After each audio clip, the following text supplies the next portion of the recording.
Alright, so we're somewhere in the middle of like the first week of July, but obviously, as you can tell, I wanted these to go out in October when we were doing the usual horror theme and all that stuff.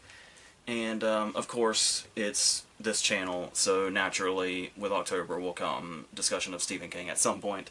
And this is one that kind of snuck up on me in a way because while I'm still going through King's massive uh, collection of books, I came across Mr. Mercedes kind of by accident at like a thrift store, and I didn't realize at the time that it was a trilogy of books, but I did know of the existence of this show a little bit. That's like the fact that it existed and that it starred Brendan Gleeson, and that I was pretty sure at the time it was based off of a Stephen King book. Other than that, I didn't know anything about this show at all, and I kind of still don't as far as like visually. Like I haven't really heard anything much as far as the quality, and I haven't heard anything as far as the faithfulness to the book, so this is all going to be really reactionary, I guess, because since I don't typically do like full TV, I don't even know if I've done a full TV series, I don't think I have. This will be the first time, but I think I was going to kind of get a little experimental, so instead of this being like a sort of, an act like a live reaction kind of thing.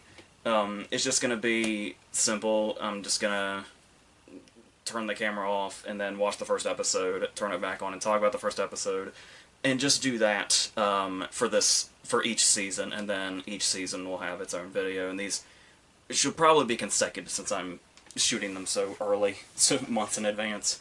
And then because I do know that it is a follow up with that sort of we're kind of spinning off of Hawley, I figure I'll probably go ahead and do the Outsider miniseries also right after this, and then we'll go into that. I guess before we start the show, I guess I should say how I feel about the books. I talked briefly when I was in the middle of reading the first book in one of our Q&A videos, and I had mentioned how interesting and refreshing I thought it was to see King do something so grounded and do, like, a typical procedural, and how well he was able to bring, the realism of what he already, like how he's able to make the most fantastical things have this sort of realistic feel to them. Like, no matter how, otherworldly they get or supernatural they get, he has such a way of putting in, like, an emotional element or a human element that it feels like he's setting them in a very real world. So to see him do something that was away from the supernatural, but still just as terrifying, because of how real it felt, and how we've seen situations like this before in real life even. That was the appeal to me about the first book, so obviously I had mixed feelings as I was going through the trilogy when it did start to get otherworldly and a bit supernatural, when, Brady has the telekinesis slash telepathy slash whatever the hell that the mind power is, where he can transfer himself from people, do Azazel and Fallen, essentially. But, like, as it went on, and as that started to kind of grow on me, because we were so, like, one with the characters at this point as readers, you're able to just go with it. And I think that's just kind of King in general, where there's so many directions. At least, I know some people don't care for his endings and stuff like that, or he'll lose some people along the way, but I feel like for the most part, no matter where King goes, he's able to convince me enough to just say, alright, I'll run with it. I'll just play follow the leader with Stephen King. Wherever we end up is where we end up. So I was overall pleased with the trilogy, especially Finders Keepers especially was really great, and I kind of hope they're as faithful to that as they can be when we get to, I'm assuming it stays relatively close to each season as a book, but Finders Keepers, this, like a couple of weekends ago when I was, like, really sick, I read Finders Keepers over a weekend, like, just over 2 days, because it was just that engrossing to me, and I was confined to bed anyway, so, and then shortly after that it took me about a week to get through End of Watch. There were moments where I thought End of Watch was gonna kind of lose me, but it always kind of found its way back around. Like I said, I think the attachment to the characters helped that a lot also, so, I'm very curious to see how faithful this. I'm pretty psyched about this. watching this. I'm also a tiny bit worried. As far as it being completely faithful, the only thing that I'm a little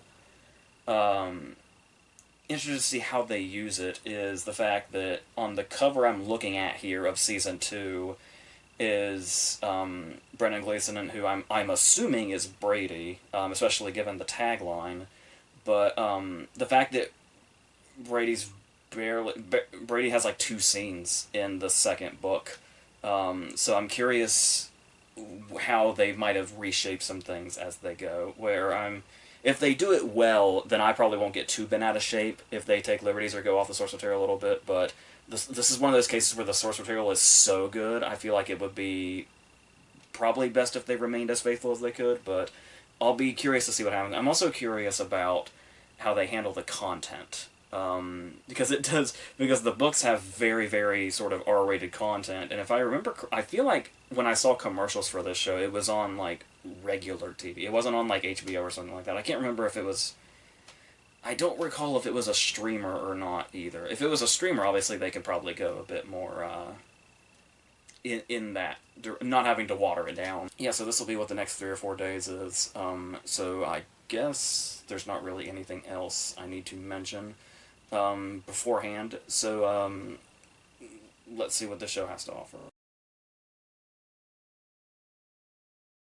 Okay, I know I should probably be wary of saying this because I know that a lot of TV shows, you might even be able to say most TV shows, have a tendency to go downhill as they go, but this is a really strong start.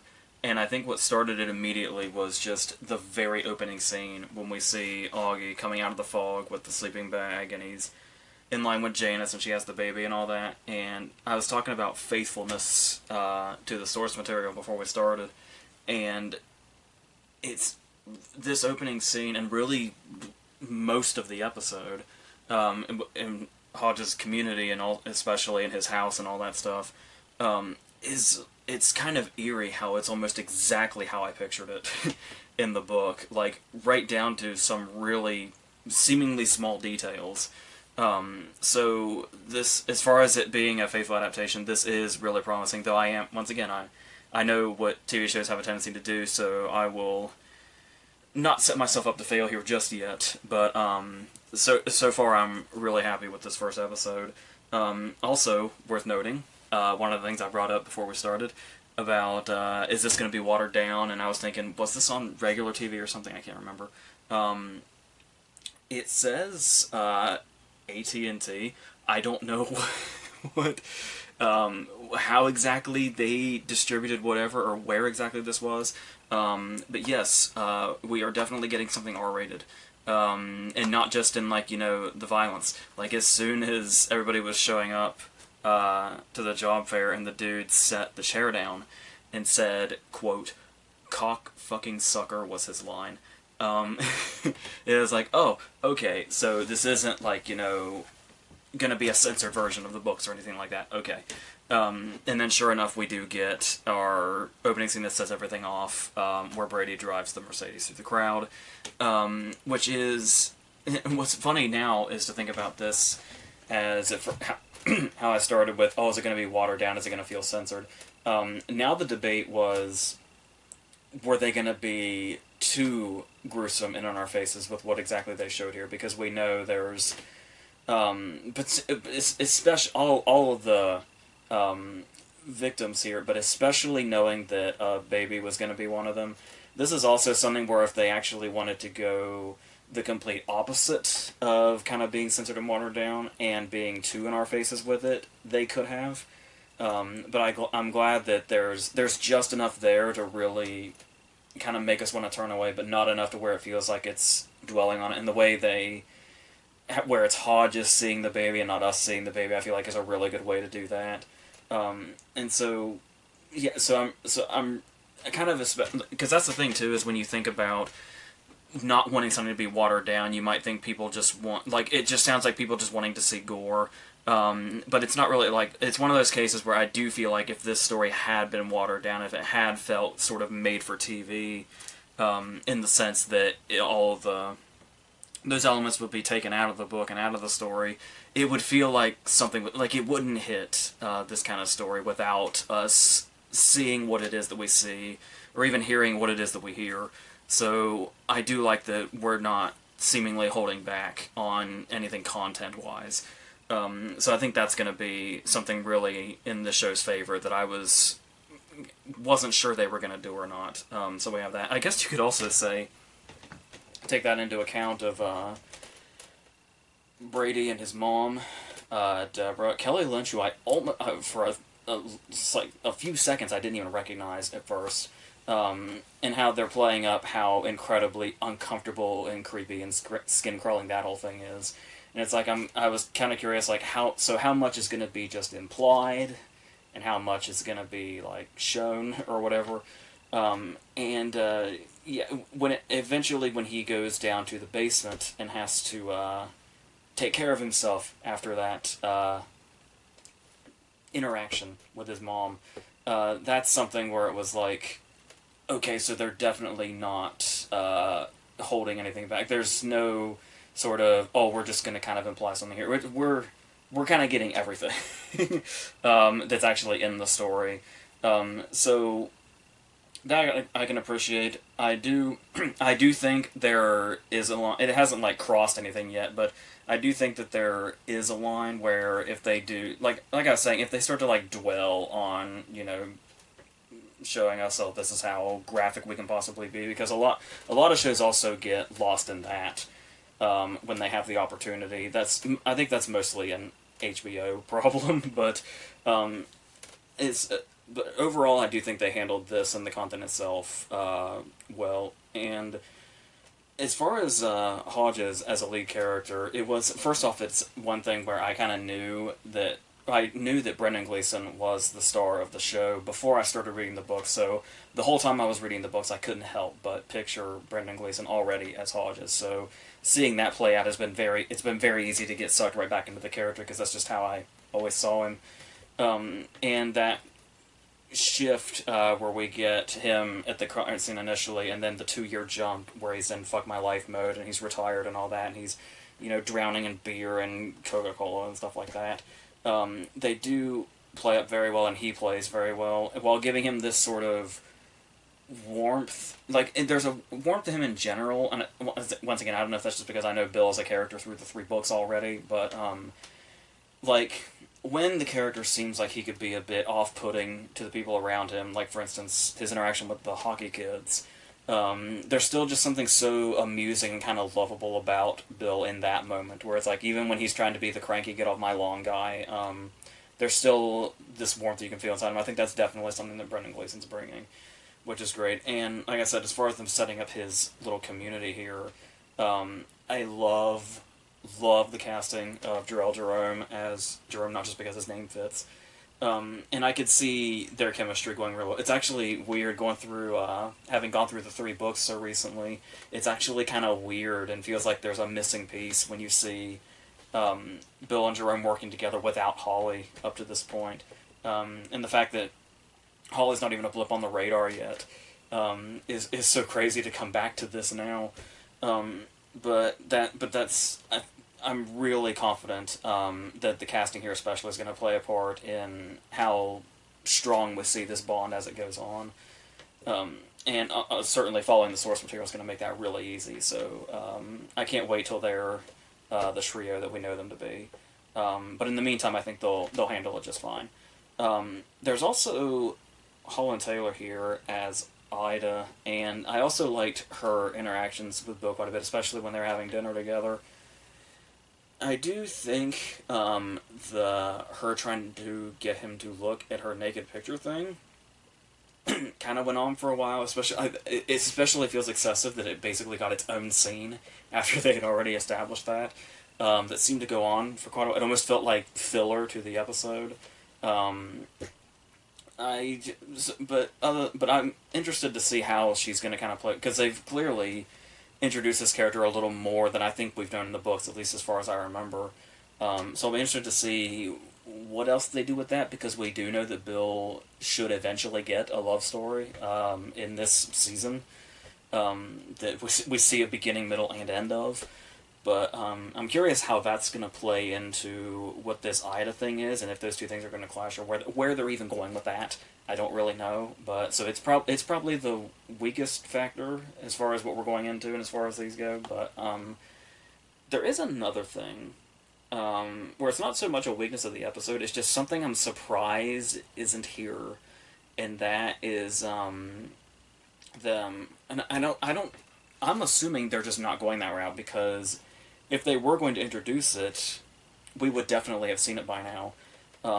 The fact that they don't seem to be going into Bill being suicidal, which is like literally his introduction in the book, and then what's especially weird about that is not just because it's a major trait of the main character, but how suicide is a theme through all three books. Like it's this one conjoining thing that goes the whole way. It's a whole. It's like the whole theme, the whole underlying theme. So that's interesting that they took that out.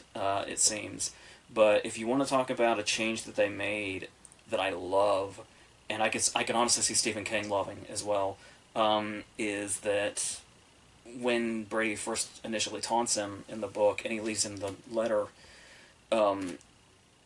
how they managed to do this, where when I realized it was going to be, oh, he sent him a video instead, it made perfect sense because Brady's so, technologically, that's just where his mind is. It's just technology in general, so it makes perfect sense that this would be the way in which he taunts him. Is just using his technological genius to keep doing that, evil technological genius to do that, and that that letter that he sends in the book feels like such a faraway memory now after that fucking crazy scene, multiple scenes with the videos that he sends, and where it really seems to take us, not only is the taunting there, but how it takes us into the really fucked up place that is Brady Arsfield's mind.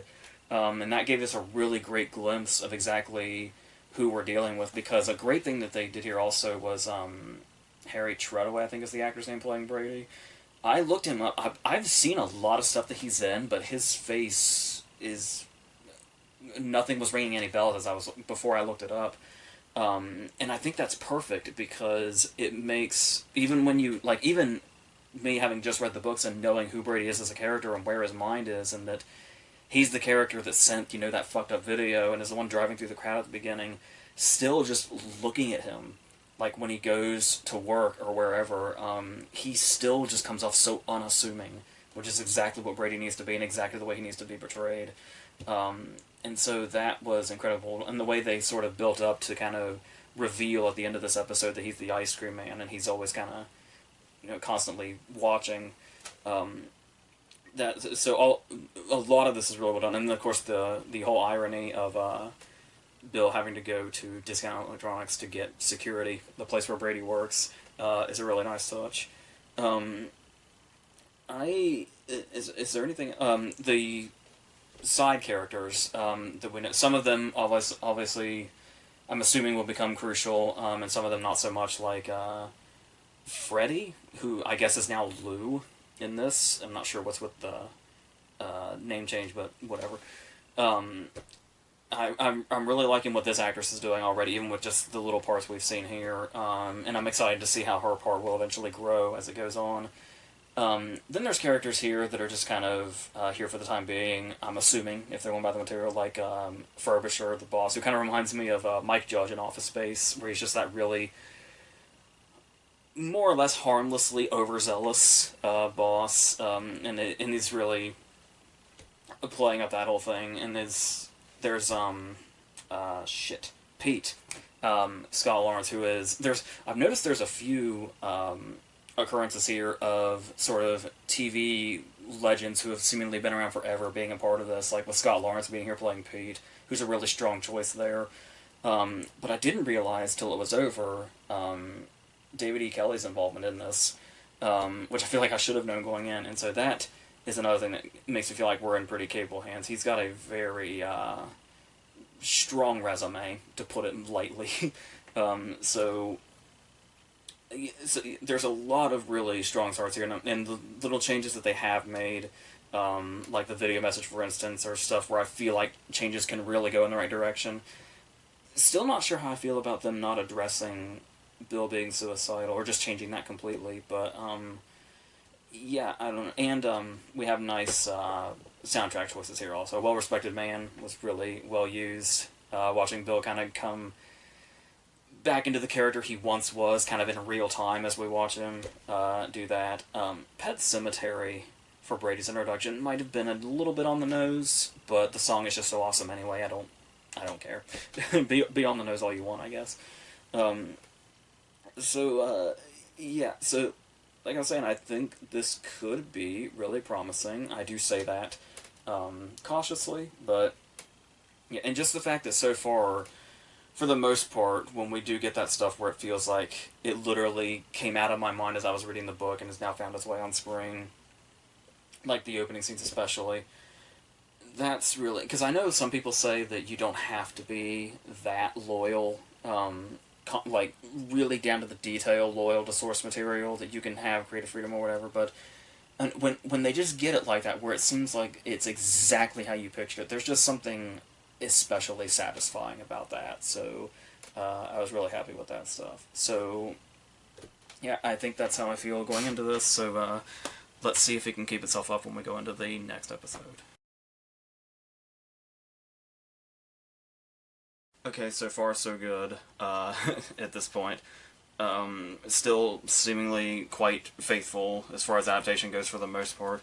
Though, even though we know where, like, the rest of the story is going through the rest of the seasons, you can still get the vibe that this is what a lot of shows end up having are these sort of not necessarily filler episodes, but setup episodes where, like, they don't necessarily have, like, really big set pieces in them, but they are kind of setting up what's going to be really big payoffs eventually.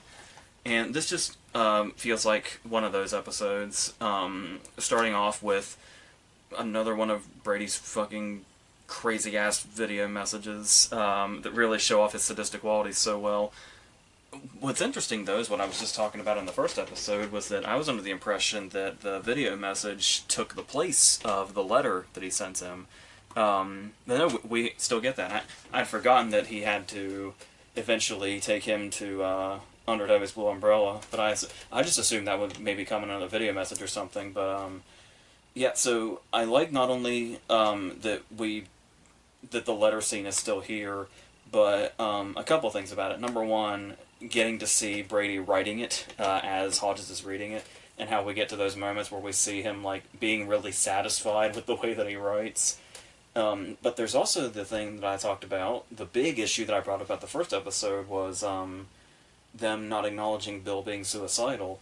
And so, if unless I end up being wrong, what it seems they've done here in the adaptation process is, instead of having Hodges already be suicidal, that we're headed in that direction of what Brady's forte ends up being through the span of the trilogy, which is causing people, like, making people suicidal and getting in their heads.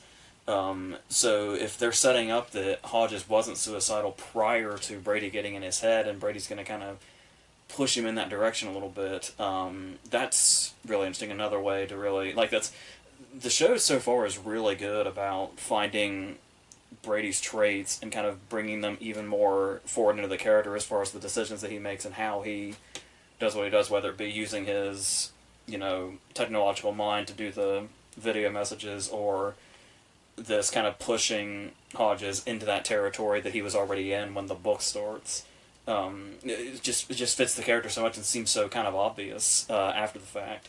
So I really like what they're doing with that. And then the idea that what's going on with Hodges' paranoia, and how this is, like, it's the combination of the paranoia and his alcohol dependency and his health, both physical and mental, and how we kind of are really seeing the decline of that, which is something that Gleason seems to really be taking a bite out of as far as acting goes.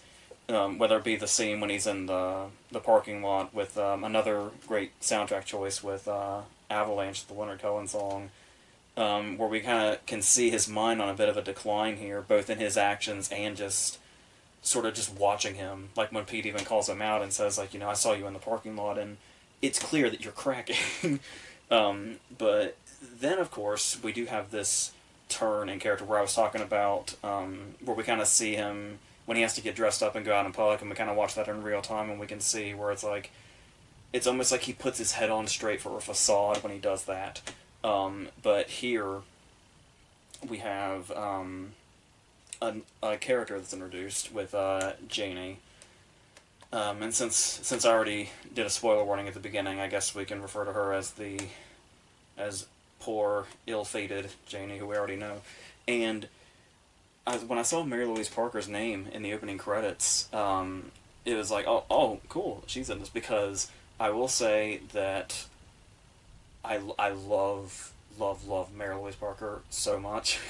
And she's like, I know she had like universal acclaim with Weeds, and so she got to lead like that whole show, and then she's been in, multiple iconic movies. But even so, I still think I would still classify her as just severely underrated and not like huge in the way that she should be and the way that she deserves to be. And I somewhat thought when I saw her name in the credits, like, who would she be playing, I wonder. And it never occurred to me that she would be Janie, this very crucial part. If unfortunately it's going to be short-lived, obviously, but the impact that this character is going to have, it's going to take an actress like Mary Louise Parker to establish that in whatever short amount of time she's in this season. So that's extremely promising, and I'm very happy about that. A lot of scenes at the electronics store in this one, which apparently is Supreme Electronics in this. In the last one I called it Discount Electronics, because I'm pretty sure was the name in the book.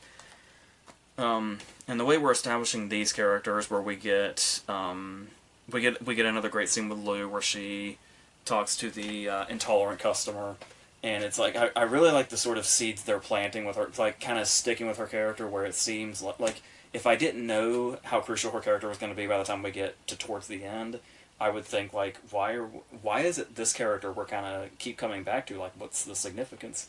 But I think the character is so likable up to this point that even if I don't know that would be too much of a problem if I didn't know that she was going to be crucial later, which is great. And then we have more Frobisher coming in, and here's what's interesting about this also is talking about this being a sort of setup episode is when Frobisher's computer explodes. I wasn't quite sure, unless I missed something, whether they were setting up that this is going to put it in the idea in Brady's head of how to create the bomb that he ultimately takes to the concert, or if he already did that, and that was like Frobisher's computer was like a test run or something. I don't think that was confirmed in the episode, but I was curious of which one of those it'll end up being, which I'm assuming we'll find out. But I do like that moment where, because I was talking in the last episode about how Brady is so unassuming, and that's the way that this actor is playing him quite well. But the idea that Frobisher, of all people, seems to be the really perceptive one, where he just flat out calls Brady, he says to Brady's face, "You're weird. You're really weird, and you weird people out." Because maybe it's just me. I thought Brady was doing a pretty good job of blending in, but he works with him every season, so I'm sure it's coming through at some point. And somebody as fucking crazy as Brady is obviously only going to be able to hide it for so long. Because even the scene where he's telling Deborah about what he's supposedly doing, or partially doing in the basement, where they bring up Thing 1 and Thing 2, which is what they are in the book. That was one, like I said, I'll try not to get too held up on the slight changes like that, but they do make you wonder, like, why would you change that, I wonder?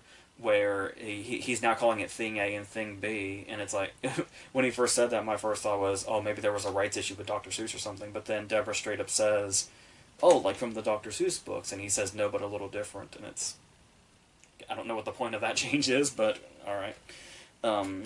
Maybe they never did, maybe they actually can't say Thing 1 and Thing 2 for copyright reasons, I have no idea, but it's weird. But, yeah, so, as going on also talking about the strengths of the show that have been consistent up to this point, these first two episodes, the way they use the soundtrack, where I talk about Avalanche being a really great thing, where it's like we get, between that episode and this episode, they're doing a really good job of using the soundtrack to kind of illustrate Bill's mood, like as he kind of goes about the story, because I've noticed also there's a lot of movies that do it, of course, but TV shows also are extremely guilty of having packed soundtracks just for the sake of having packed soundtracks, and oftentimes it doesn't really enhance anything. It's just, if anything, it's just distracting. Where it's like, even when Season of the Witch started at the end of this episode, my first thought was, oh, it's Season of the Witch again. As awesome as that song is, it's a little overused in entertainment and media and stuff like that. But as it, ramped up and we got into Under Debbie's Blue Umbrella and the setup of the game that's going to be played between the two of them, I can feel myself getting excited all over again, like I was when I was reading the first book, knowing that they're about to be clashing in this really big way that's going to be ongoing for the next 3 seasons. And it's going to get wilder and crazier and more unexpected when you look at, like I said, the more or less grounded nature it's at right now, and knowing how crazy it's going to get eventually. I'm almost, maybe possibly a little more hyped even than I was, like, now that I know where it's going, which you would think would be the opposite effect, but, no, I'm still getting really psyched about this. And just other little character developments we've got, obviously the scenes with Pete are still really good, and I love the way that Scott Lawrence can play this, where it's like he's very seamless when he's caring about Hodges versus when he's, like, roasting him, essentially. It's like it makes their relationship feel really real. Even if Hodges isn't returning it, you can get the sense that this is the way their partnership was at the time, and now that Bill's kind of changing as a person and getting a little more worn down, that it's not as much of a back and forth. All of that just by watching them play the scene. Nothing's even said.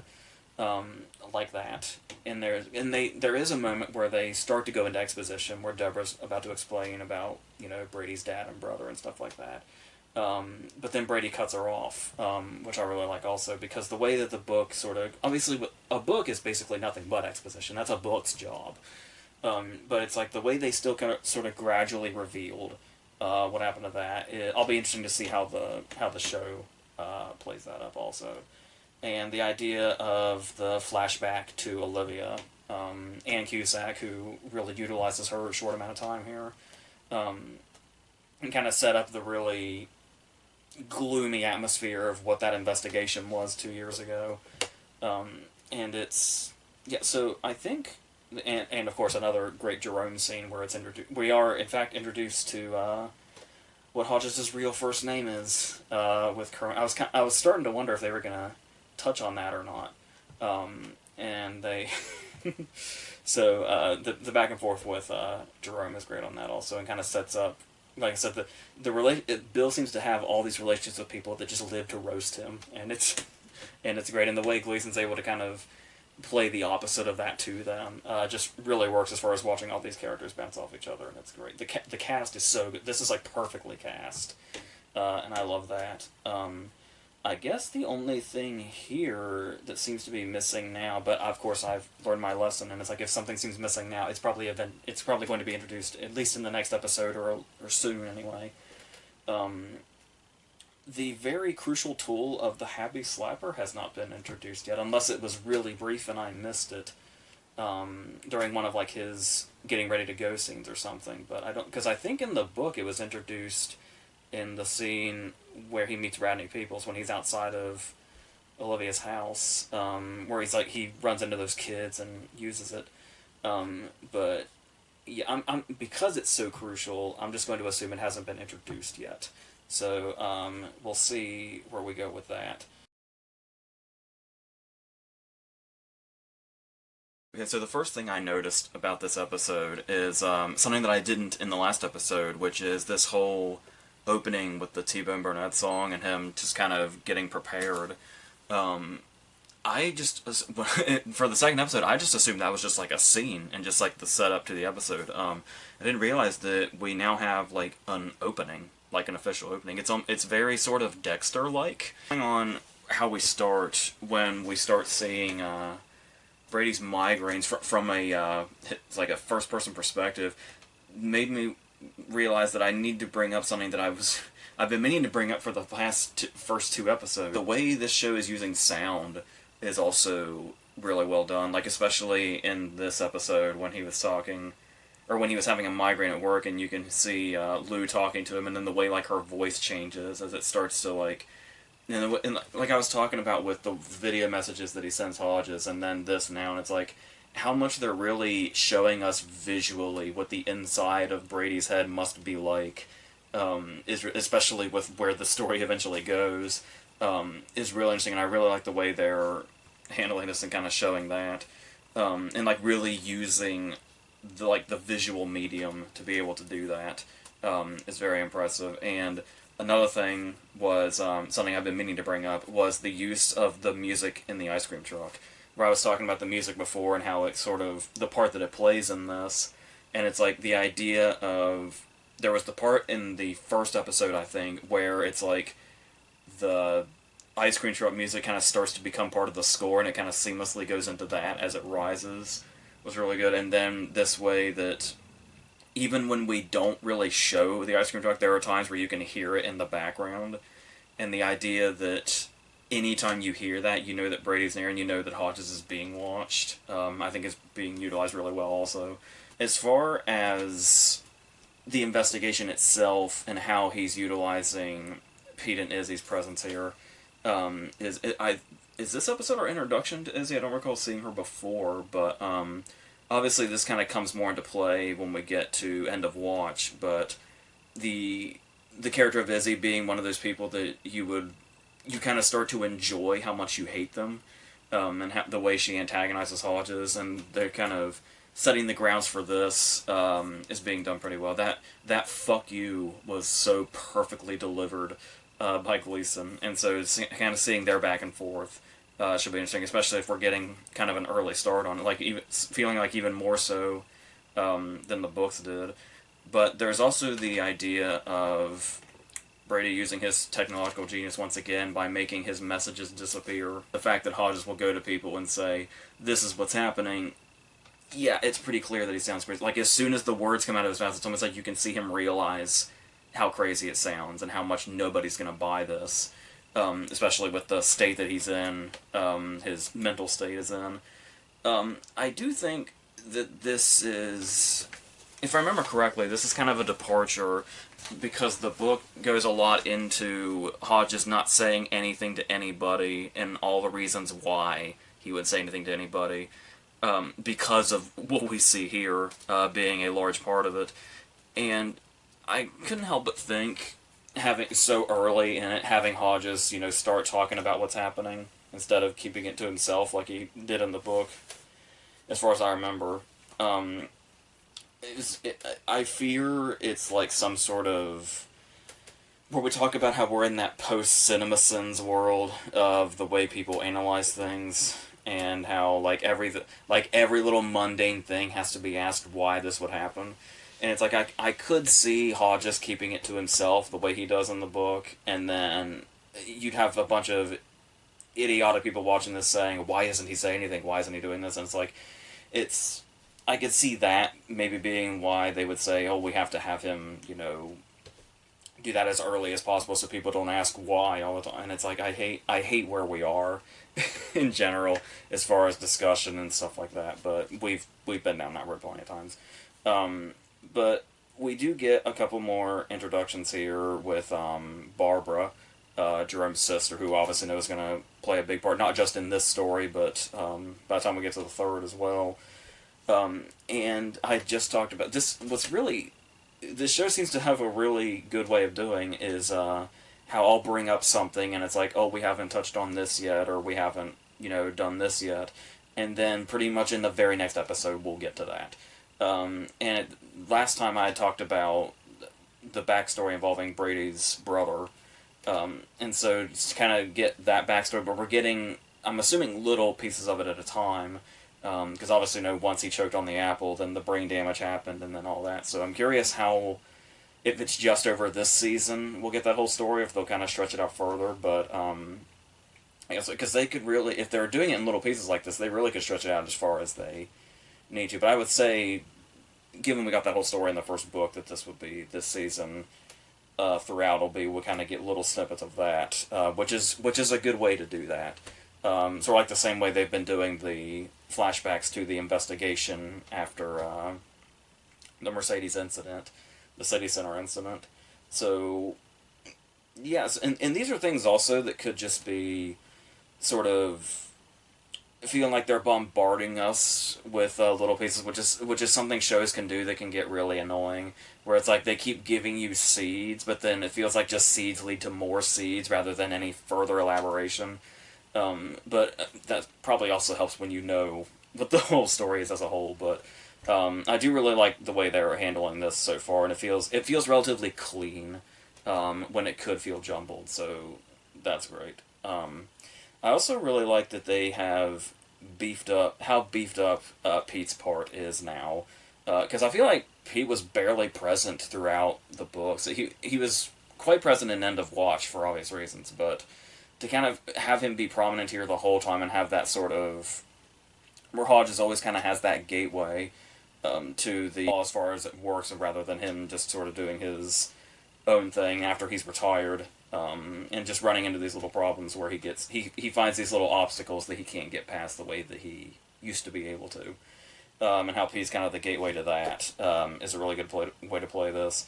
And also I've noticed that the writing here is very intriguing, where we get stuff like the no problem thing at the bar, and the scene with Jerome's dad when he comes to the door, and it's like, I really like the way the writing is playing up, letting this be a bit of an acting showcase for the talent that we have here.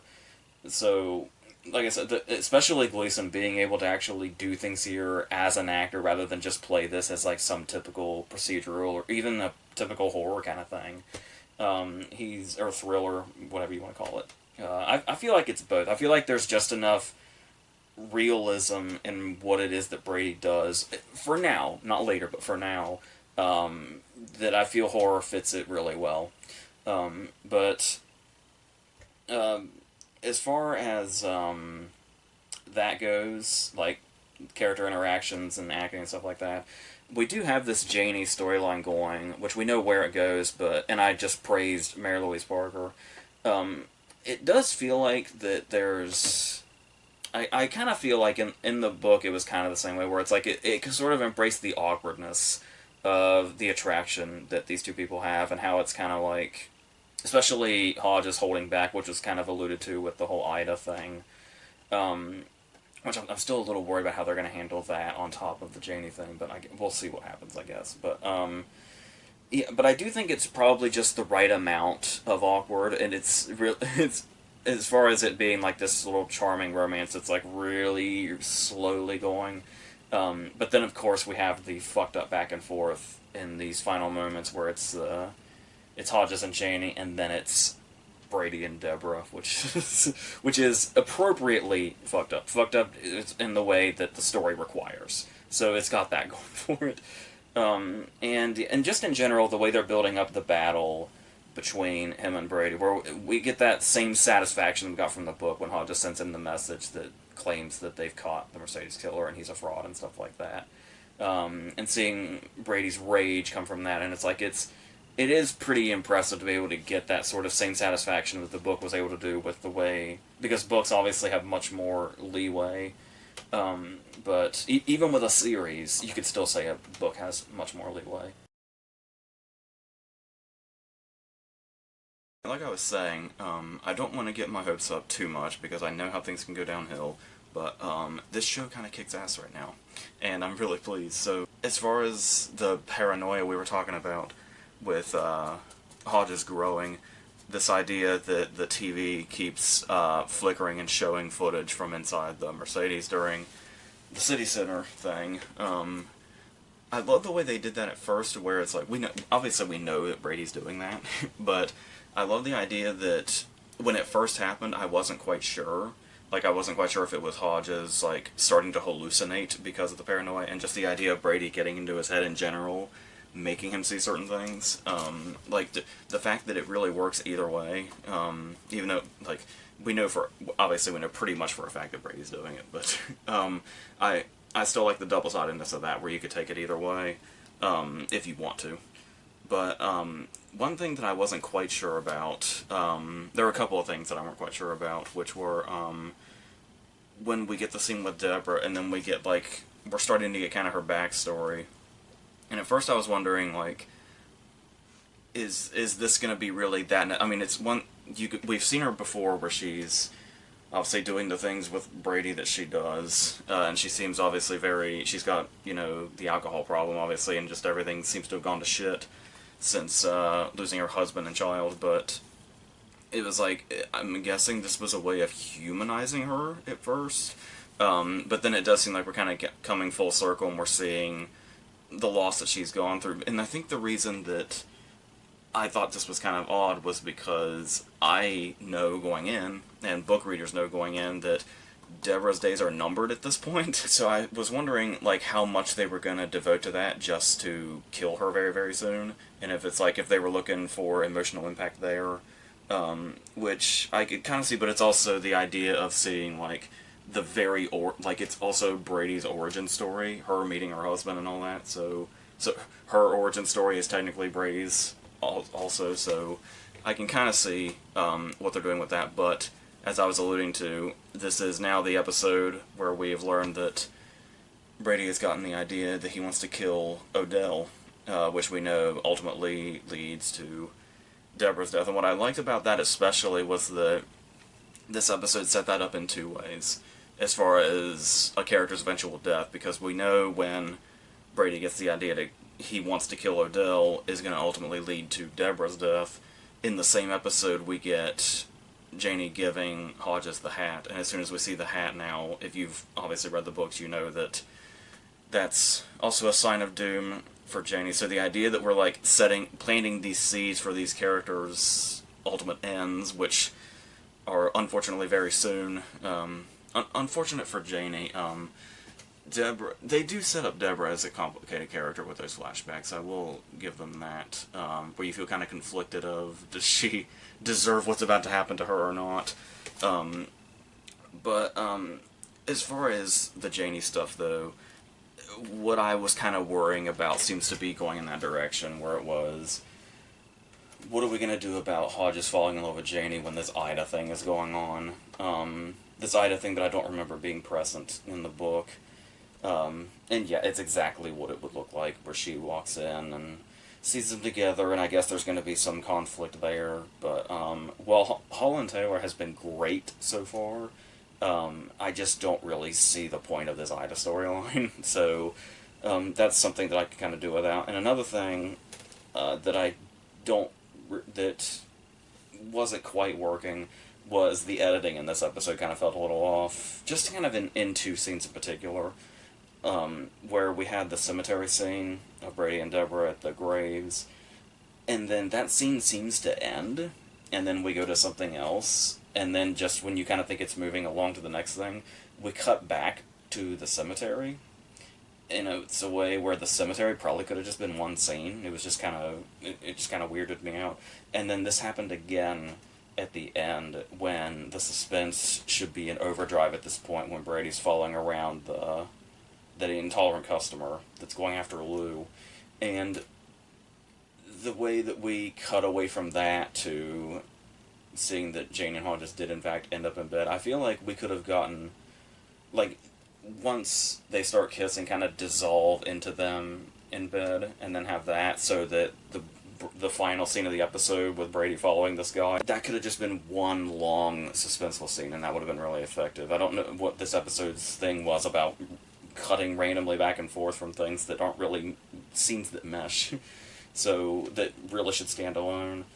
But the last thing I want to mention about this episode is the fact that we get a lot of focus on this intolerant customer, and that while that does seem like kind of a side thing at first, I do like how it's come together to show what exactly Brady can do with the things that he has, and also where his mind is. Like, when we get, because in the book we really get to hear Brady's mind in real time. Like, whenever he's in a situation, we know exactly what he's thinking, which is terrifying in the moment.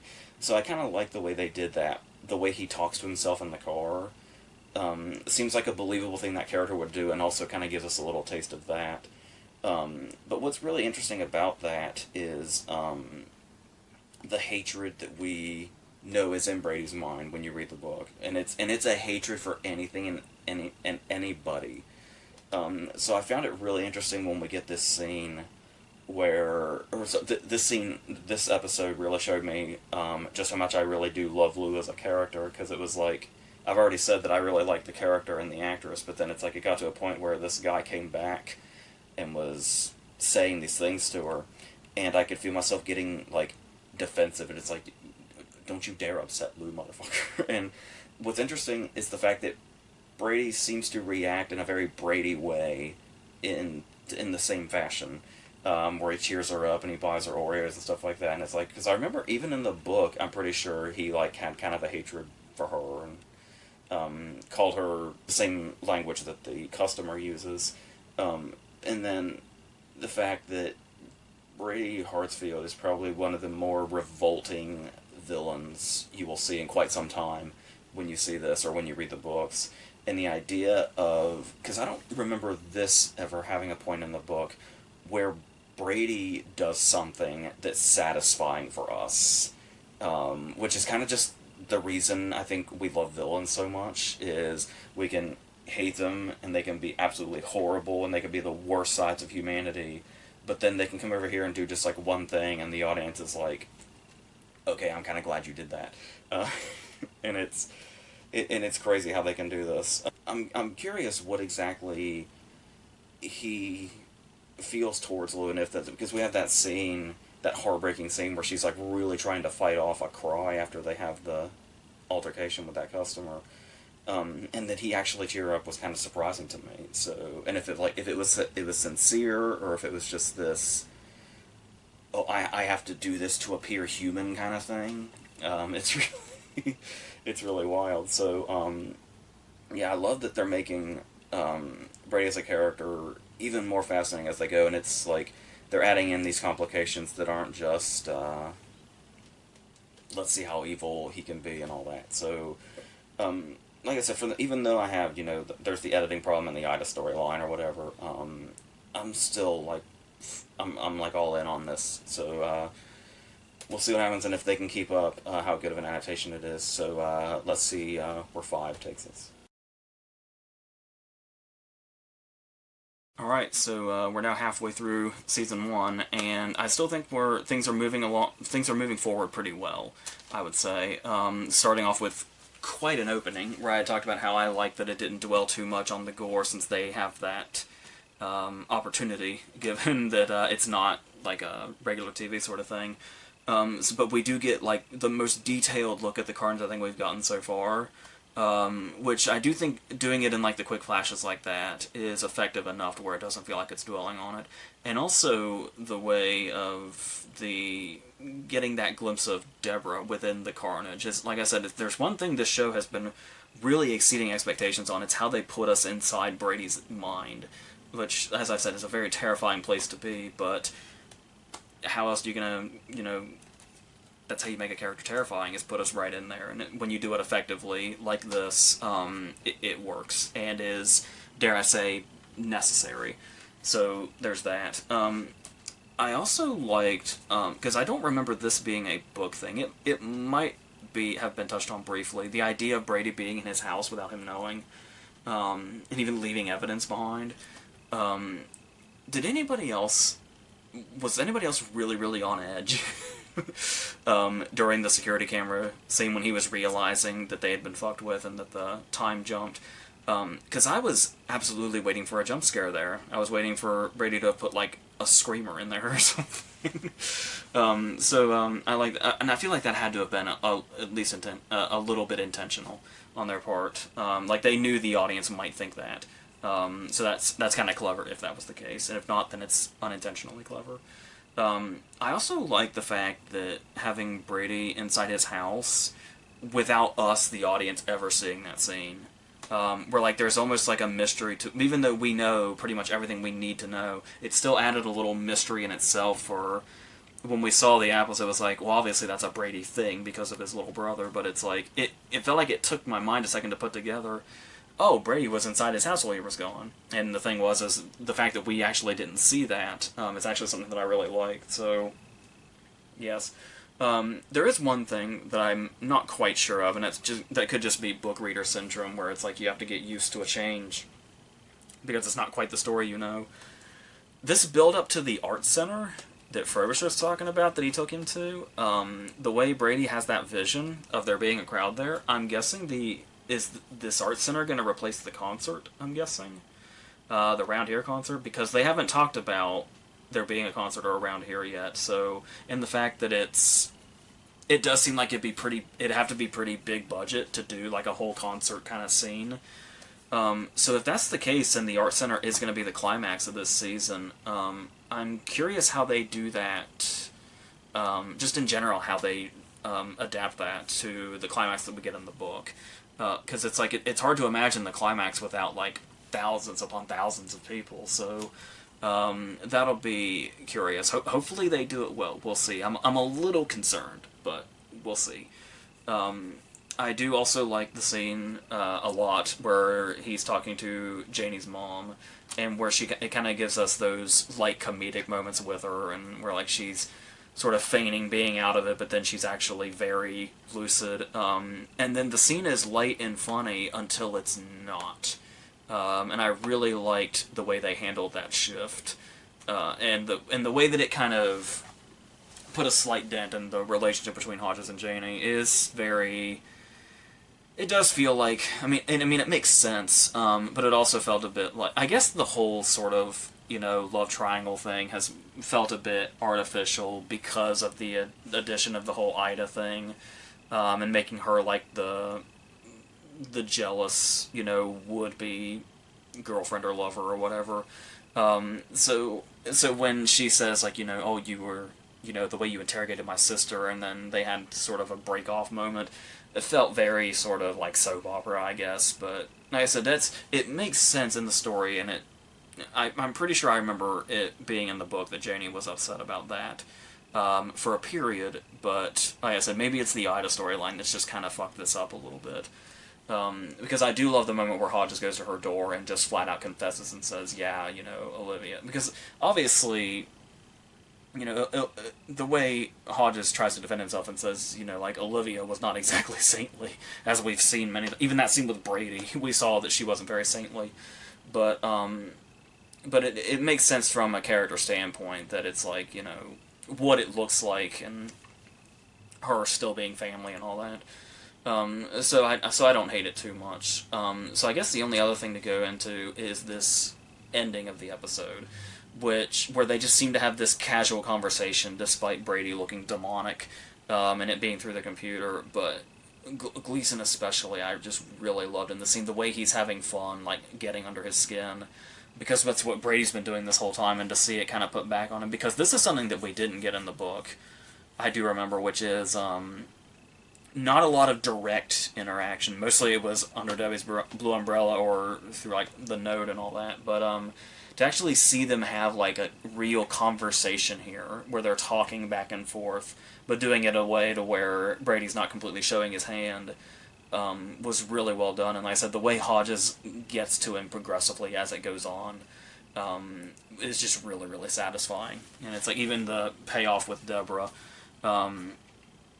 And we've had the whole burger thing, so I'm assuming it's got to be in the next episode or two that we lose Deborah. It's got to be coming soon, and then we'll really get to see things go off. So, yeah, so now that we've reached the halfway point, I still say so far so good with this series and how it's adapted things, so let's see what the second half brings.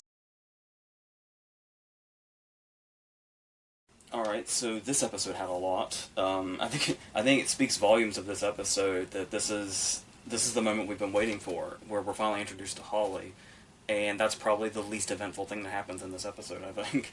I do think it'll be more interesting once we see the three of them together, Hodges, Holly, and Jerome. One thing I wanted to point out, before anything else, that I keep forgetting, is I've noticed a name I see all over the show is Dennis Lehane, the author.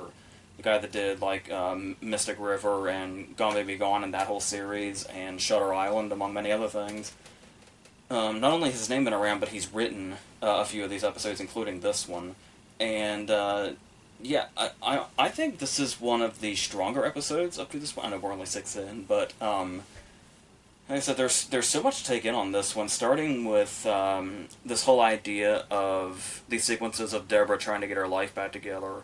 Because when they first started out and we saw where the episode was going, because we introduced the hamburger and the poison and stuff like that, and it's like at first I was thinking like, we know that because of that Deborah's going to die soon, so it kind of seems like they're just kind of prolonging the inevitable by keeping her around.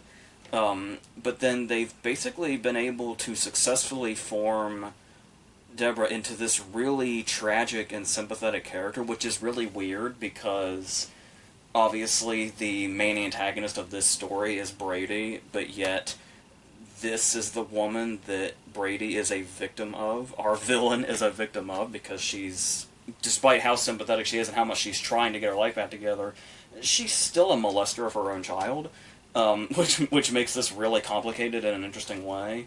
But the way, especially with these interactions with this Chaz douchebag, there is something here where you actually see this person that knows they've gone down so many wrong paths and they're doing everything they can to get back together, to where you're actually pulling for them despite everything else, to the point that when Brady turns this back around on her and goes and gets that bottle of vodka. And it's like once she has the run-in with Chaz, and then that goes south, and then we see her headed to the liquor store, there's like this moment of pride for her when Brady goes in there and you realize all she bought was a bottle of water. It's like that was kind of a really nice fake out, but then immediately knowing what Brady was going to do, it's weird how, like I said, how complicated yet tragic this whole thing is, and how the whole Hartsfield family at this point is just a spiraling tornado of fucked up.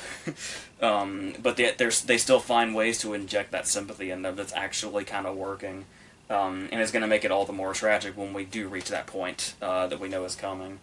But it was also kind of eerie when we got those scenes of her and Chaz talking about, like, the city center.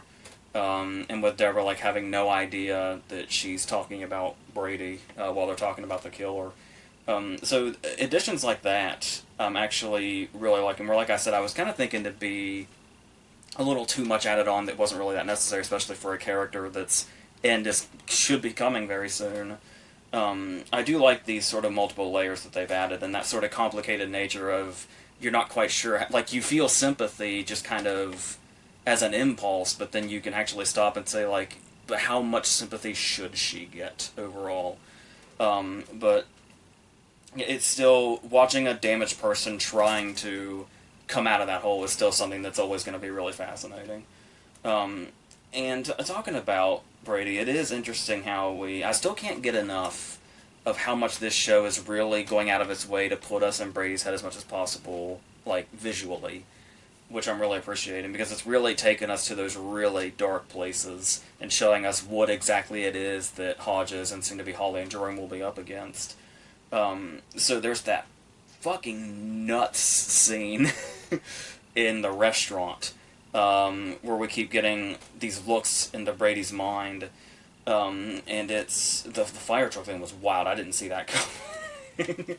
And then the whole scene in the bathroom, where he, like, manipulates Frobisher, and we're kind of seeing Brady at the height of his current powers. With this power of manipulation that he has and getting into people's heads, and how much of a foreshadowing that might be as we get later into the series.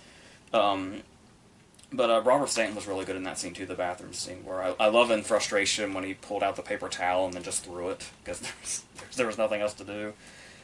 In the moment where he tells Brady to dry his eyes when the paper towels are right here, and Brady uses the air dryer, which I'm assuming was just put in there for, like, humor, but I feel like it's also really effective to show, like, of all the psychotic things that Brady has done.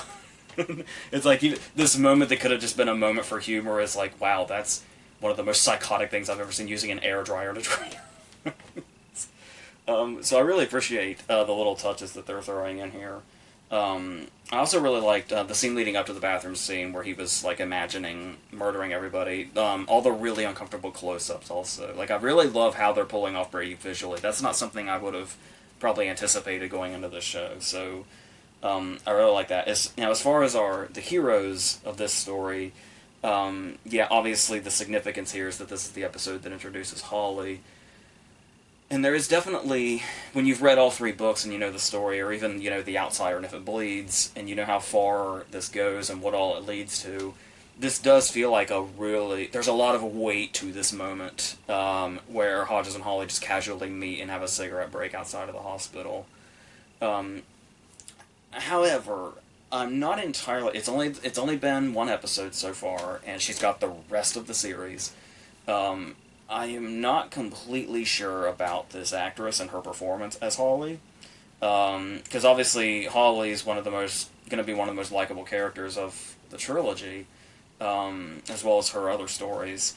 But and Holly can be obviously on paper as you're reading it, you can tell that Holly would be a very difficult character to play.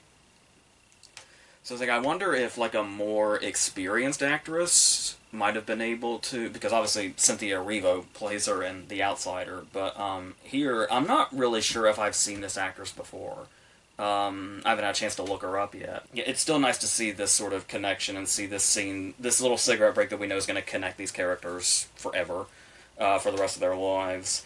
And there is something here they added that I don't really didn't feel like they need to, because it felt like there was a foreshadowing here that was off focus, where while Hodges is in this scene where he's kind of meeting Holly for the first time, that woman walks by with her child, and that's what causes Hodges to have a flashback to his daughter, and then us to kind of get a whole backstory on his daughter. I do think it was kind of, maybe because we haven't reached that point yet, and maybe it was being foreshadowing on purpose, just in a not as obvious way, but the fact that by the end of the third book that Holly feels like Hodges' daughter to him, like another daughter that he didn't have, or she kind of filled the hole that Allie, I think is his real daughter's name, kind of left behind in their distance.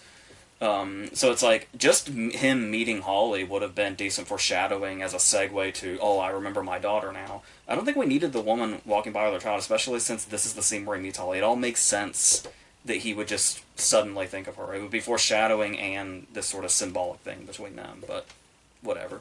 But the nice brief Nancy Travis as his wife, which I wasn't expecting. I'm not sure how big that part's going to be, because I don't think his wife is ever actually seen in the entire trilogy of books. I think she's just mentioned. And I think his daughter might be the same way. I think there's like a phone call with his daughter in End of Watch. But apart from that, I feel like they were just references, but maybe I'm forgetting something. Also, shout out to Leah Robbins as Charlotte, who is doing really well here also. She always gave me like Andie MacDowell vibes. I've thought that ever since her few scenes in Planes, Trains, and Automobiles. And Charlotte's one of those characters that's very memorable with a very small amount of screen time. I think that's pretty much all I noticed about this episode. So, yeah, I actually really liked this one, and they were able to pack a lot into it. Like I said, really bring up a moral dilemma here about how we feel about Deborah exactly, which is really interesting. And like I said, getting deeper into the fucked up mind of Brady has been really interesting, and just seeing how they're going to pull it off visually the more it goes on.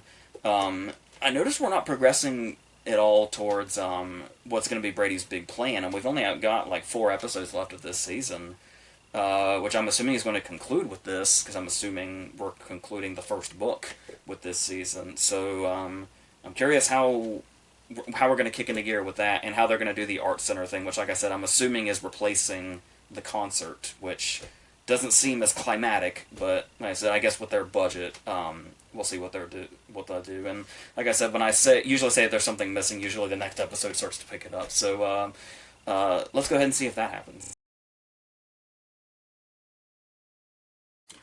So yeah, rest in peace, Janie. We hardly knew you. But before we get to that, I do immediately want to draw attention to that we're finally getting to that place that we kind of all been waiting for, where we're seeing Finders Keepers kind of start to unofficially get together. And what I really love about this is that, because I can imagine the actress starting to grow on me that's playing Holly, I think.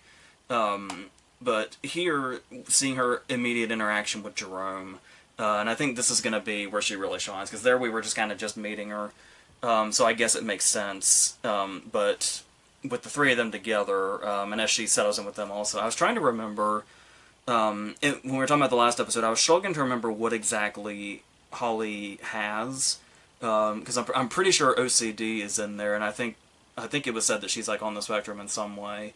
But when you look at the way she introduces herself to Jerome, and then she says, now can you do it with your left hand? What I really love about that interaction is how he doesn't even hesitate. He just says, like, oh yeah, and then just does it. And it's like he never really... Like, he's happy to do it, and then it's like, it's not even... He doesn't just say, like, oh, that's kind of odd, but okay. It doesn't even seem weird to him, or anything like that. And I love the way that they just fall in like that, and that's going to really be a great starting point for the partnership that we see throughout the rest of the entire series. And so I think that's the kind of stuff where all the characters are going to really shine, especially together. I think that's why that's something I've been kind of anticipating seeing, was the three of them finally on screen together. And now we have that, and I'm pretty sure that we will from now on. So we're going to be going to some great places now. One thing they're doing in this episode that I'm not quite sure where it's going, because I don't recall it being anything in the book. This apparently is series new, unless I'm forgetting something. Whatever this subplot is with Supreme Electronics, with like the new management or whatever, and Lou getting fired. Poor Lou is just always getting the shit into the stick. I still don't know what exactly it is about that character I've taken to so much, but I really love her, and I assume, well, I know we're going to see her more eventually, and she's going to become more crucial by the time we get to, like, the third season, I imagine, because of the book, but, yeah, I'm not really sure what this subplot is, unless it's just filler, but I'll be curious to see where that goes. We are having more... these interactions we're having now with Brady and Frobisher feel like they're going somewhere, but I'm not really sure. But as far as Brady in this episode, now that in the last episode we saw that he's plotting... at the time, what he thinks is going to be Hodges' death has clearly changed him throughout this episode, where he's much more sort of hyperactive and just altogether pumped about this coming together, and him finally getting to get back at Hodges, and like seeing him like coming out more, and then when he gives the Hot Pocket speech to Frobisher and stuff like that.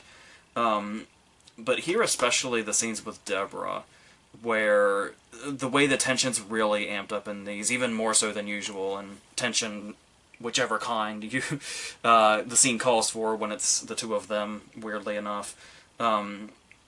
But this whole big scene between them, there was actually a moment there where, even though I'm assuming, if we're following the books as closely as we have been up to this point, that Deborah's death will remain the same whenever it comes. But even so, there was actually a moment here where I was genuinely tense, because I kind of thought he was just going to kill her right there at the table when he was standing behind her with his hands on her.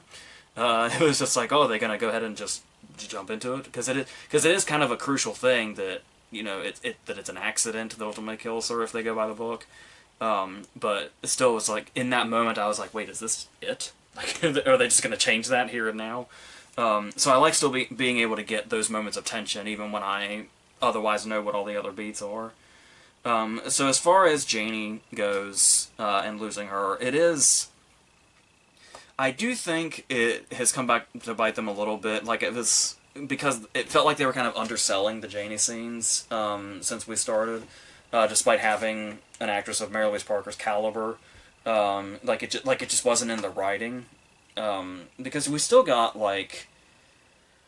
I think we got enough in the book to establish how Hodges felt, and how there was more detail to that. But here, it was...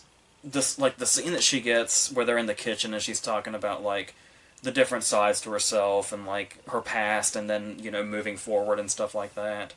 And it's like, if we had gotten more stuff like that earlier, I feel like it would have helped a lot. But it's like, it's clear the only reason it's really here now is just to kind of lead into her death.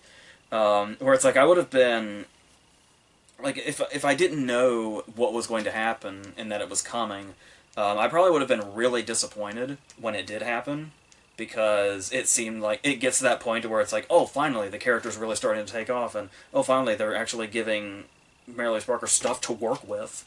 And then this happens, but it's so I'm glad that I knew that this was like basically the end of her leading into this. I wasn't entirely sure it was going to be in this episode, but yeah, but they did reach a really great ending here, where to show what happens and to see, like, I feel like Brendan Gleeson's performance is gonna like pick up a lot of the slack that those scenes left behind. But and then the idea of not showing Janie's speech, then showing her death, and then showing us the speech, that was actually really well done. And then the complete silence over the end credits. So they did definitely give her some dignity when she went, even if I don't think they gave enough attention to her scenes, or enough weight, I guess, to her scenes. It was interesting they didn't use the mistaken identity thing from the book with the hat, where he thought he had killed Hodges in the book. Because they even introduced the hat in an earlier episode, and I don't think we've ever seen it again, so that's weird. So I'm curious what they do now that we've seen Brady intentionally knowingly kill Janie, knowing that it wasn't Hodges. I'm curious what they do with that. But it does make it more personal between the two of them, so I'm curious how we're going to handle that. And I'm excited to see this go down more. Maybe they thought they couldn't believably do the hat thing, because obviously Brendan Gleeson and Mary Louise Parker, their builds do not match, let alone anything else about their appearances. So maybe that's what that was, but it's still weird to have introduced the hat in like one episode and then never talk about it again, so I don't know. Obviously we've got a lot more to go on here emotionally for Hodges' character and how he's gonna what I'd really like to see is another like laptop scene between them where Brady had like the demon face.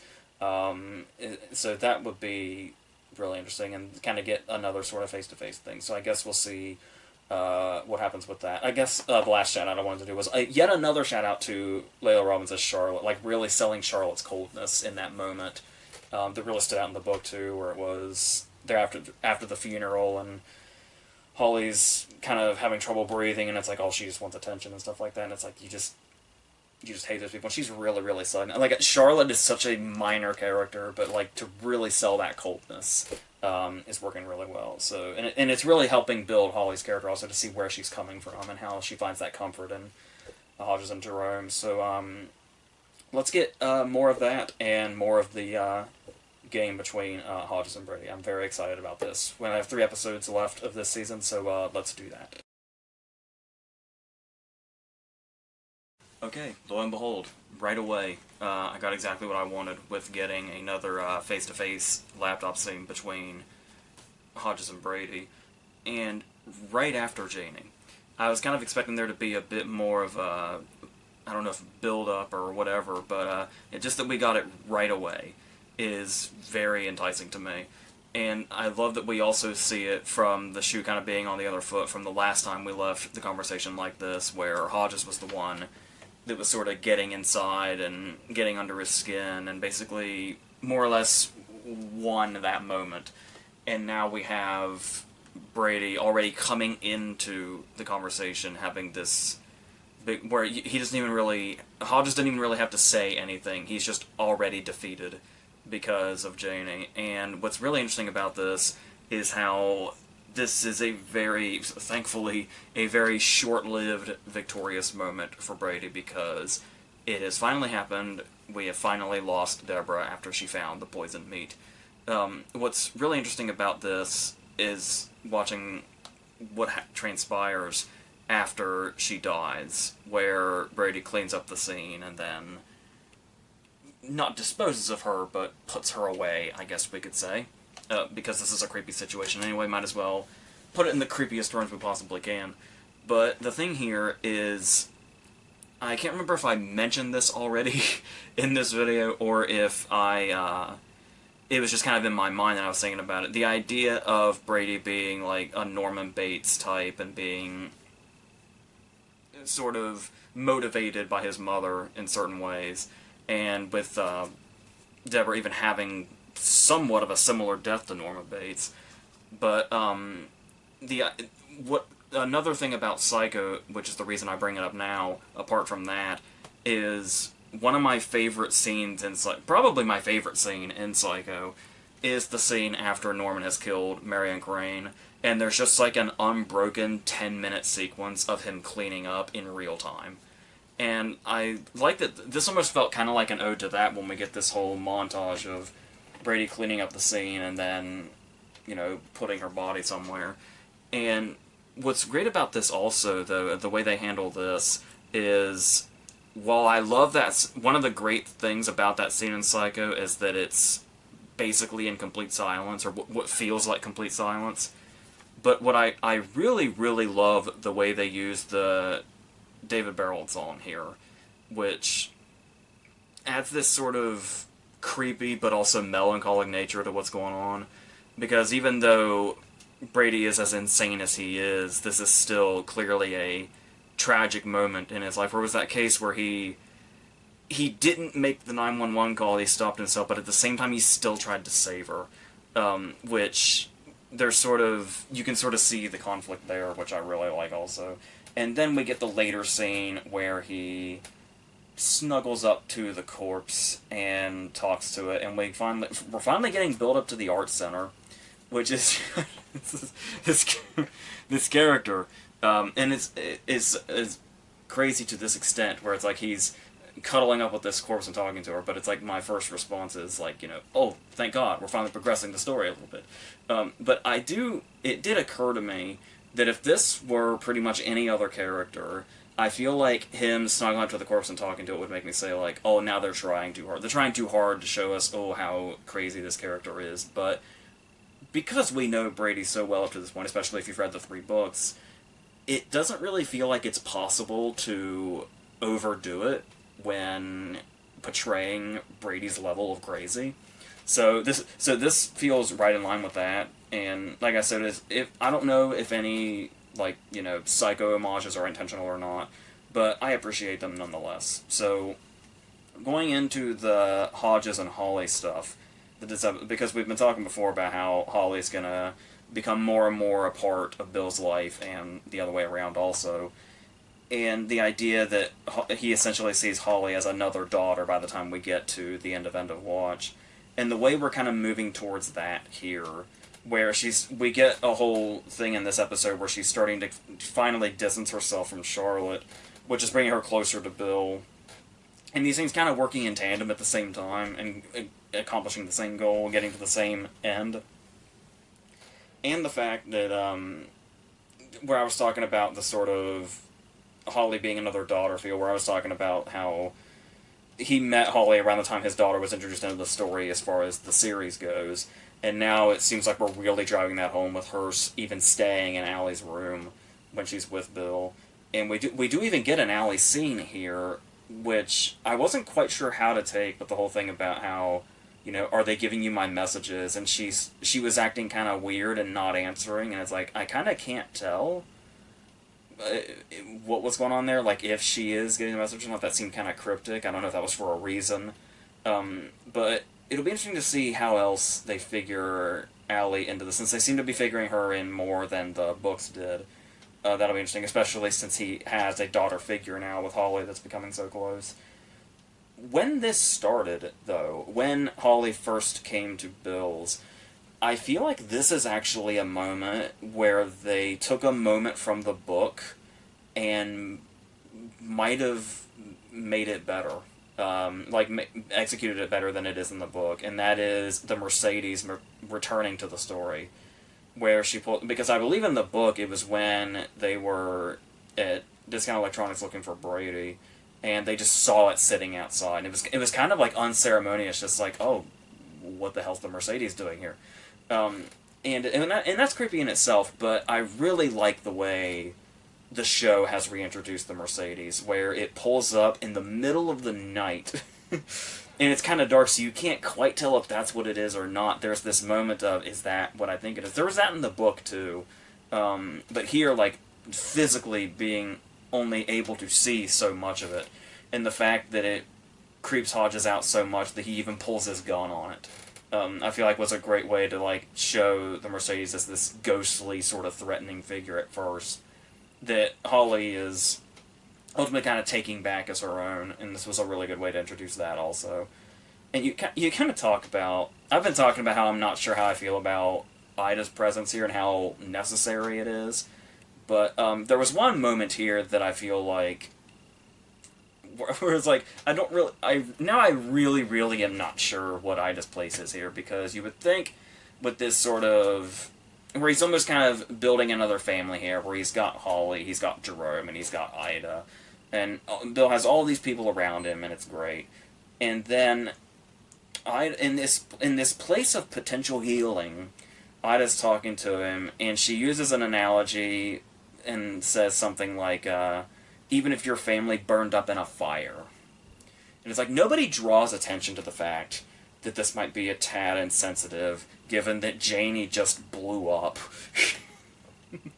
But, so that kind of stuck out to me in a weird way, and I think it was, in the fact that, like, nobody seemed to acknowledge, oh, that's not the phrasing I would use right now, but it seemed like any other normal conversation to them, but, yeah. It seemed like a very poor example. So, what's also going on here that I'm interested in is Frobisher's place here, because I talked about how I wasn't sure what was going on with the subplot with the electronics store, and I'm curious if Frobisher's kind of coming into prominence for a reason. Obviously a not book-related one, if this is them going on their own thing. But how he seems to be... We talked about in the last episode, I think it was, where Brady was talking about the Hot Pockets, and how Brady seemed much more alive because after he'd been plotting to kill Hodges. Or maybe in the episode before. But how Frobisher seems to be matching Brady seemingly coming out of some sort of shell by him being more like Frobisher's not holding back, telling Brady exactly how he feels about him. There was that moment kind of there in the Hot Pocket scene where he just kind of said, like, you're weird or something. Something that you wouldn't just kind of offhand say to a person, because it's just a random insult. But that scene where he actually goes to Brady's house and they have that moment where it's like he sees into Brady's eyes. Like, he looks a little too far into Brady's eyes and sees something that he maybe didn't want to see or didn't realize was in there. So I'm really curious how that's going to go. If I remember correctly, Frobisher's a character in the books that just kind of disappears into the background after a while, if I'm remembering correctly, but I feel like this Frobisher is probably doomed. I feel like he'd have to be, especially with how freely he's just insulting Brady to his face now, and now that it seems like he's sort of figured something out just by looking... Like, he's not something specific, but he's figured out that Brady is not well, just by really looking into his eyes and kind of seeing into the absolute blackness that is his soul, if there even is a soul in there. And I'll be interested to see how that goes. I guess the last thing I want to mention is something that I'm finding a little disappointing, as far as a change they've made from the book quite a bit, which is what's really fun to watch is the stuff where it's finders keepers, where it's Bill and Holly and Jerome doing all the work themselves. We have the great scene when they find the audio file, that terrifying audio file that King described, but when you actually hear it for yourself is more terrifying, I think. Like, that's one of those things where it could have been your imagination that could have made it scary, but that's a pretty... That's a skin-crawling audio thing that he was using to drive Olivia to suicide, and watching that made me realize how much I'm not sure I care for the fact that Pete and Izzy are so prominent. I talked before about how I was liking that they beefed up Pete's part a little bit, but the idea that the cops are so involved in the investigation, like, the fun of the books was that it was just Bill, Holly, and Jerome pretty much doing this themselves. But now, pretty much every move they make is the cops also kind of doing their cops thing, and it's like a partnership of sorts all around. And I don't know, it doesn't feel as fun with the cops being this involved, but I guess we'll see where that goes, and if that happens to change. We've only got 2 episodes left of this season, so I guess we'll see what happens with the Art Center thing and how different that's going to be, assuming that's our climax of the season. and what else is going on with all this other stuff like that the show seems to be bringing in away from the books, and we'll see kind of how they differentiate like what other directions they're going to go versus the stuff that we know, and if there's any more curveballs ahead. So that'll be interesting to see.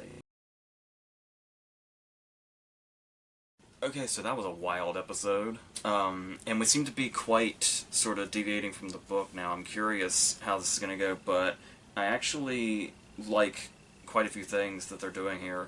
I guess for starters, since we were just talking about it with the last episode, I actually do like how the sort of... I'm almost feeling like it's got to be intentional now. How a lot of what's going on with Brady feels very Psycho-inspired, where obviously he's now keeping the body of Deborah, but on top of that, the moment where Lou says that Brady wouldn't hurt a fly. Like I said, we've got to be doing that on purpose at this point, and I do kind of love the irony of the fact that shortly after that, we do actually end up seeing Brady hurt a fly. That's actually quite funny. But going off of that, there's also the idea that Holly, or specifically Justine Luke, the actress, I think is starting to grow on me. I think she really had me at the scene where she's talking about Mike Sturdivant and the whole thing about how cruel people are, and her whole backstory with the Jibber-Jibber thing, and the fact that these people go through life and there are bullies like that, and they completely wreck these people's lives forever, and their lives kind of go about the same. I think it was during that speech where it was like, okay, I feel like this is Holly now, and I'll be able to stick with that for the remainder of this series. So that didn't take long. So good on Justine Luke for finding the character that quickly. And I think that I don't dislike the cops' involvement as much as I felt like I was starting to in the last episode. I feel like that's something that's maybe kind of growing on me also. And maybe it's because of that Pete scene that was really good. That was a very good delivery of "Go fuck yourself," which is always a plus. I was talking before about how I wasn't sure what was going on with Frobisher's involvement, and now things seem to be becoming clear very quickly. I will say right away, something that it took me 9 episodes to realize, where Robert Stanton was kind of like, I feel like I've seen him before, and I can't quite put my finger on it. He's Dennis the Menace's dad. It finally occurred to me in the scene where he's killed after 9 episodes. It finally occurred to me. It's like, that's where I know him from. That's exactly where he is, because he looks exactly the same, just with the beard. Continuing on that, I really liked how the build up to that scene when he's in Frobisher's apartment, and how I love the moments in this show where it feels like it goes into horror movie mode, and I feel like that was one of those where you got this really suspenseful sense that someone or something was in the house, and the way they played that up, all the way up to the murder scene. And before the murder scene, I also liked the moment where they go to the electronics store. Like I was saying, I did prefer it in the books when it was just the 3 of them investigating. But that it really seemed like we're hurtling fast towards this, and like how all the pieces come together. It almost added like this sense of realism to it, with how everything just sort of fell into place very quickly, where it's like not necessarily this really long drawn out thing. It's just like, oh, just this dot and then this dot and then we're here outside of Brady's house.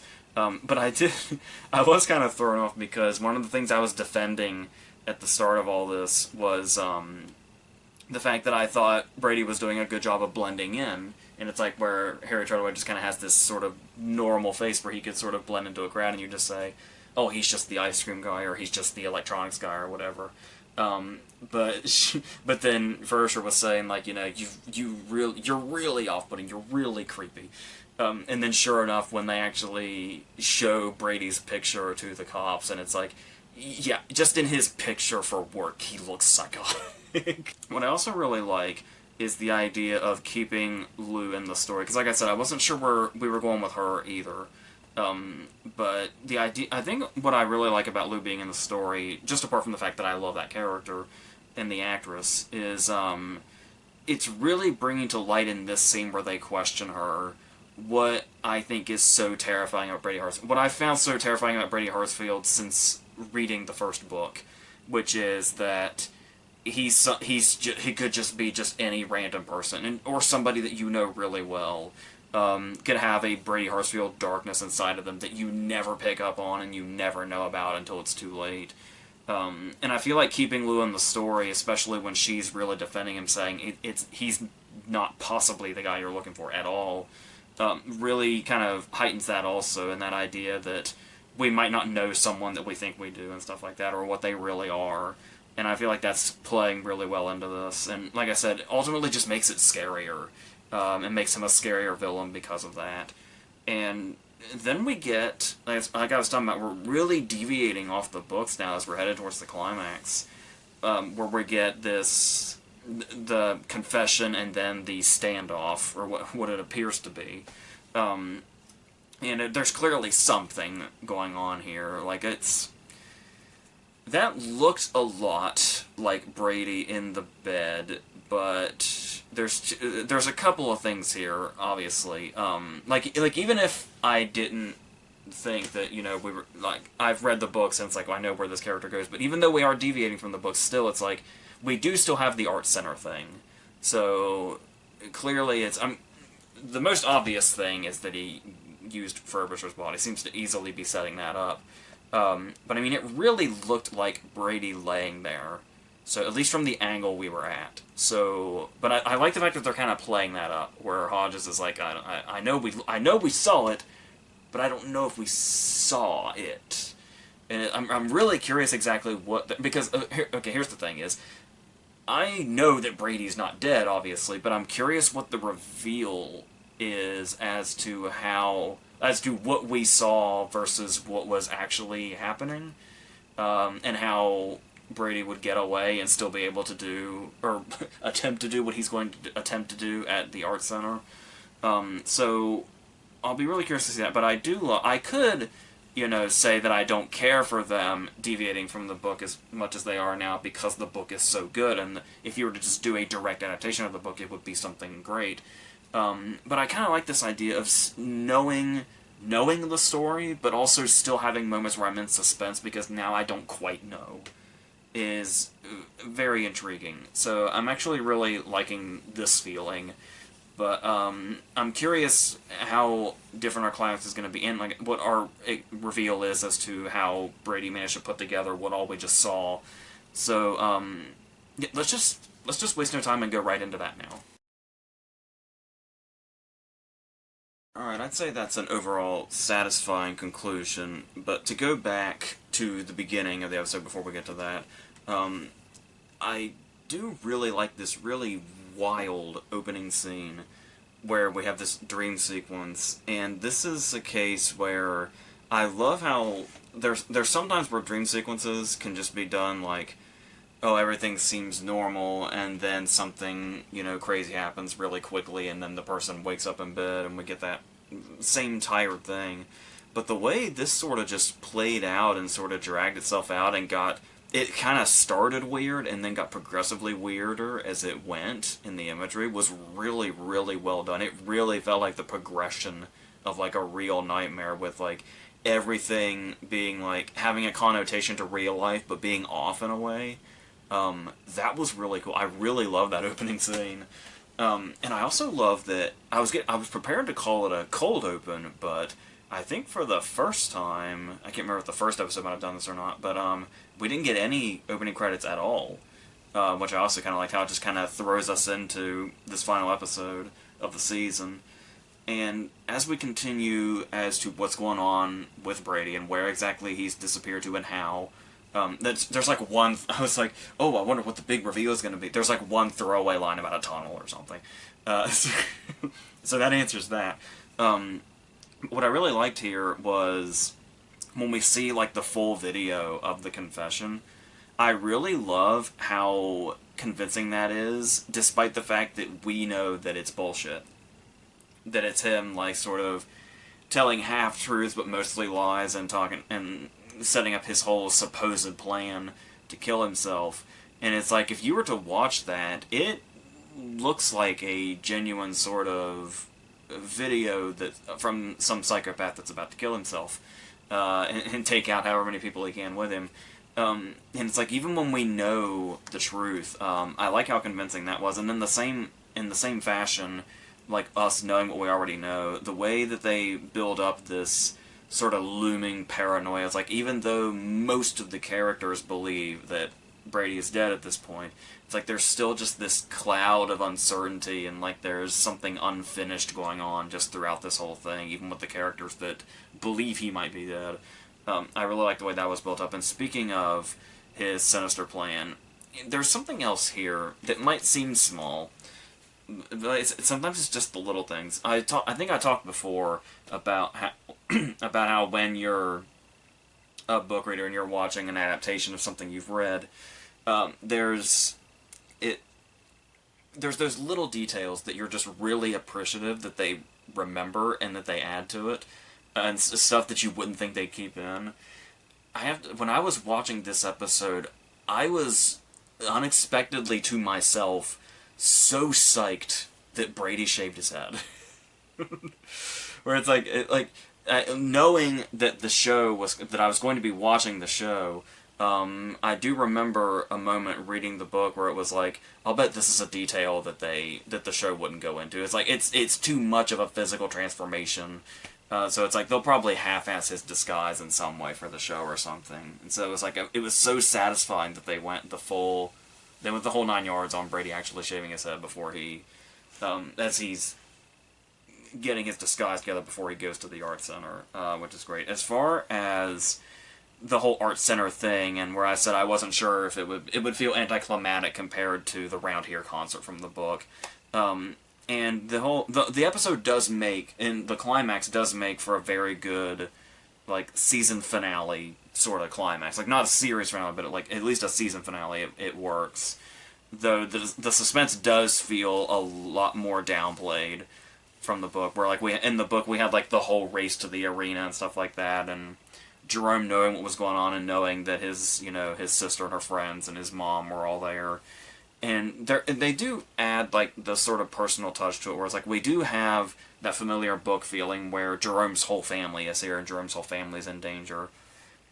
And so the climax of the book feels like this very personal thing to Jerome specifically, especially since I'm pretty sure he's driving when they're going to the arena. Whereas here, even though Jerome is already here and is not quite clued in on what's going on completely, he's a little in the dark here.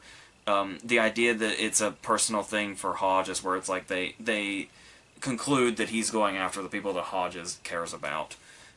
So there's still something there. So it's like, to still have Jerome kind of involved in the climax in that way, and like his whole presence here being a driving force for the suspense, still works while also bringing in. I mean, obviously that's also Holly's connection, but we also know that Holly's going to be the one that ultimately stops the whole thing. But on Holly stopping the whole thing, first off, I should have. I did not see the Bulldog thing coming, because I had mentioned before, I found it odd that the Happy Slapper was never introduced, since that's what ultimately saved the day here in the book. So, yeah, I probably should have seen that coming, but I didn't. So that was pretty satisfying, especially that is as hardcore as that is of a weapon in the fashion that it's used. But I do love the fact, as far as a change here, is that obviously one of Bill's sort of big letdowns through the whole trilogy of books is that he wasn't there to take Brady down at this particular point in the story, because he was having his heart attack, like, outside. And so I do like here, even though we still get Hodges having a heart attack, I like that we actually do get a face-to-face sort of showdown with Brady, where the two of them are face-to-face with each other in the moment, even if it is Holly that ultimately brings him down. I feel like that's satisfying also, because we have that moment where it's Barbara that he stares down in the book before getting taken out by Holly. And it's like, it just makes perfect sense that it's Holly taking him out, and then it's Bill that he's making eye contact with at the time. So it's like it all kind of comes together in this sort of beautiful way as we come to our stopping point in the story. I will say that I was fearing for Lou's life, of course, and I do wonder because I feel like it might be kind of redundant if it stays close to end of watch when we get to that point, because this moment where he stabs Lou and sort of leaves her for dead, it feels an awful lot like the moment in end of watch when he shoots her and leaves her for dead.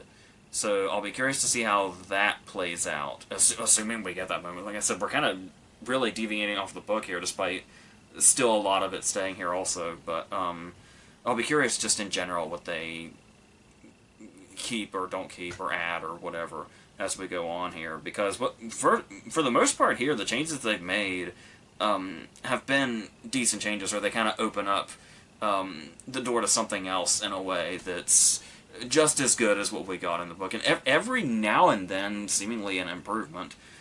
So yeah, so I'm pretty much good with all that we have here. I also love the moment where the group on stage is singing what I'm pretty positive was the song that Brady was singing to his mom's corpse like a couple of episodes ago. That's a nice touch. Especially since he was under the impression he was going to be joining her in this moment. So you can almost imagine how perfect Brady thought the moment was going to be for him. And then just get the holy shit beat out of him by Holly, of all people, is just perfect. So, as far as our little epilogue goes at the hospital, he has that nice moment with Jerome, and obviously it's the, job of a season finale to sort of wrap everything up kind of all at once, and then just give us one little thing to go on. So, Jerome's in a good place, Jerome's going to go to college, Allie's getting out of rehab, and we have that great moment where we have our lead-in, where he goes to see Brady. I was curious to see if Brady was going to wake up like he does at the end of the book, but they're definitely alluding to something. I do love the moment where Hodges kind of baits us into a season 2 where he says I'll be waiting and then I'll finish it, which is great. And then there's that moment where I'm not quite sure what's going on. It kind of reminded me of the last scene of Christine. Where we see, like, we think we hear music in the wreckage, and then it's just something else, but then, like, the wreckage moves. It felt something similar to that. Once again, another King reference. I don't know if it was intentional or not, but you'll find them. So, yeah, but obviously we know, well, I think we know for the most part what's going to be going on with Brady once we get to Season 2, but like I said, I'll be interested to see what they have up their own sleeve while sort of staying by the books also, so we'll see. Because a lot of this was pretty close to the book. They only started taking liberties pretty late in the game. And like I said, none of them felt like they were too much. And there's stuff that I really love, like, Lou being a prominent character. I'm curious how much we'll get, because I think we didn't get any of her in Finders Keepers. It was End of Watch that she, like, really came back. So I'll be curious to see if we kind of keep her throughout, or if it's, or she'll come back in Season 3, or if whatever path we end up going down. I'll be curious. So, but I hope they don't stray from the books too much. Okay.